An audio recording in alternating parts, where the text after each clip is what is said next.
എങ്കിലും നമ്മൾ വെറും പറയും തന്നെ. ഇതെന്റെ പാന്റാണ്, ഇങ്ങോട്ട് ഓരിച്ചാ. ഊഞ്ചണം. അല്ലെങ്കിൽ ഒരു 3 രൂപയെങ്കിലും തന്നാ മതി. എന്തിനാ? ഒരു ശമ്പു അടിക്കാനാ. എന്റെ ഇരുന്ന് ശമ്പു തീർന്നു പോയി, അതുകൊണ്ടാ. ഇങ്ങോട്ട് വാ കൊച്ചുമയില്. എന്തായാലും അവൻ ചമ്പു ചോദിക്കാൻ 3 രൂപ ചോദിച്ചല്ലേ. 3 രൂപ തരാം. അല്ലെ ചൈനീ കൈനിയും മേടിച്ചു കൂടെ? വേണോ? ചൈനീക്കന് വേണോ? വേണ്ടേ?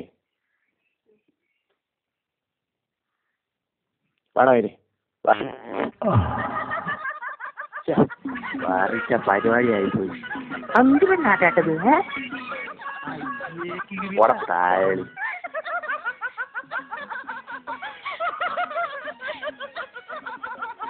അതിനടി കുണ്ടച്ചള.